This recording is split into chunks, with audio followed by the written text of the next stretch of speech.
కస్తూరి శివరావు గారు ఎలా చూశాం, రేలింగ్ గారు ఎలా చూశాం, రమణారెడ్డి గారు ఎలా చూశాం, అల్లు రామలింగ గారు ఎలా చూశాం, పద్మనాభం రాజబాబు గారు ఎలా చూశాం, బ్రహ్మానందం గారు ఎలా చూస్తున్నాం. ఆయన మహానటుడు, మహాజ్ఞాని, అన్నింటిని మించి మాస్టర్. అందుకే నా యూనివర్సిటీ పేపర్ లీక్ సినిమాని ఆ లోగోని బ్రహ్మానంద గారిని విజ్ఞప్తి చేసి ఆయనతో నేను రిలీజ్ చేసుకున్నా. సినిమా రెడీ అయ్యింది. నేను వెళ్ళా, అయ్యా తమరి సినిమా చూడాలి, తమరికి ఏమాత్రం నచ్చినా సరే దయచేసి మీరు చెప్పాలి నాకు మంచి మాటలు, నా సినిమాకి అది ఎంతో హెల్ప్ అవుద్ది, ప్రమోట్ అవుద్ది అని నేను విజ్ఞప్తి చేసిన వెంటనే నా విజ్ఞప్తిని మన్నించి వారు రావడం, ఇంత బిజీలో కూడా రావడమే కాదు, సినిమా చూసి ఇంత బ్రహ్మాండంగా మెచ్చుకొని నన్ను ఆశీర్వదించడం, ఇంకా ఇలాంటి సినిమాలు తీయడానికి ప్రేక్షదేవులు నాకు శక్తిని ప్రసాదించాలని వారు మరి చెప్పడం, ఇవన్నీ నా గురించి ఆయన చెప్తుంటే నాకు నిజంగా ఆనంద బాష్పాలతో ఆయన యొక్క ఆశీర్వాదానికి, నా పట్ల ఆయనకున్న అభిమానానికి, నా ఎడల ఆయన చూపిస్తున్న ఆదరణకి నేను పత్రికల ముందు, మీడియా ముందు, ప్రేక్షదేవులరా వారికి నేను శిరస్సు దండం పెడుతున్నా. Thanks a lot sir. మిత్రులారా, యూనివర్సిటీ పేపర్ లీక్ ఈ సినిమా ఆగస్టు 22వ తారీఖున రిలీజ్ అవుతుందండి. దాన్ని చూడండి, ఏమాత్రం బాగున్నా ఆదరించండి, నేను కేవలం చిత్రాలు తీయడానికి శక్తిని ప్రసాదించండి. మీడియా మిత్రులు థ్యాంక్స్ అ లాట్. సతీష్ గారు థ్యాంక్స్ అ లాట్. మీ అందరికీ నా వందనాలు చెప్తున్నా, వేల వందనాలు, ధన్యవాదం. ఒక్క విషయం, ఇవాళ నేను గొప్పవాడిని చెప్పడం కోసం చెప్తున్నాను. నేను ఎంత గొప్పవాడిని అంటే, ఇవాళ మా రెండో అబ్బాయి వెడ్డింగ్ యానివర్సరీ, ఇప్పుడు ఇంట్లో ఫంక్షన్ జరుగుతుంది. యానివర్సరీ వాళ్ళంతా బంధువులు అందరూ వస్తారు కదా, ఏదో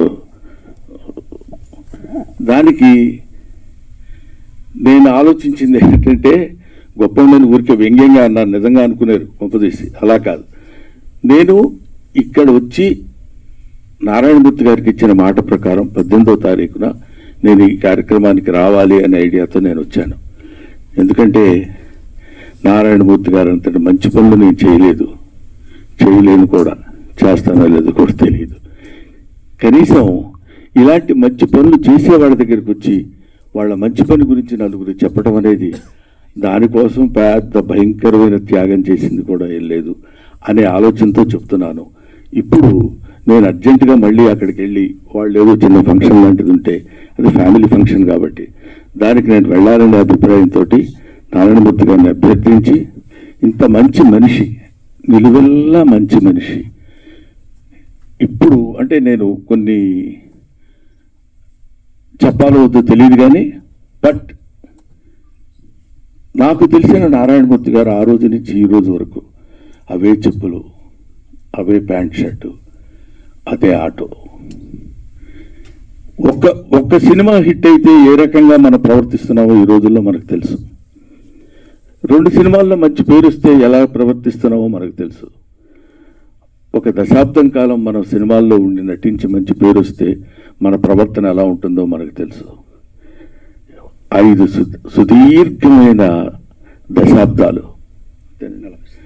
40 సంవత్సరాల సుదీర్ఘమైనటువంటి దీనిలో ఎవరు ఎన్ని రకాలుగా ప్రలోభ పెట్టినానో, ఎవరు మీ సినిమాలో నేను యాక్ట్ చేస్తా, వద్దండి, మీరేది సార్, మీరు స్టార్, మీరు అలా ఉండండి అని కాకుండా, ఇప్పుడు చూసిన ప్రతి క్యారెక్టరు మనకుతో పరిచయం ఉన్న క్యారెక్టరు, మన జీవితంతో వాళ్ళతో పాటు మనం సంచరిస్తున్న క్యారెక్టరు, వాళ్ళతో పాటు మనం ప్రయాణిస్తున్నటువంటి క్యారెక్టర్స్ని తీసుకుని చెప్పాడు. స్టార్స్ని పెట్టి నేను సినిమా తీసి అద్భుతాలు క్రియేట్ చేయాల, ఎన్నో అద్భుతమైనటువంటి సినిమాలు తీసి ఆ రోజుల్లో నారాయణమూర్తి గారి సినిమా పడ్డ కొట్టుకుంటూ వచ్చేవాళ్ళు.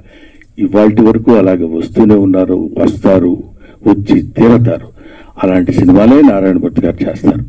Thank you very much my dear Narayanamurthy. ఎలా పెట్టారో పేరు,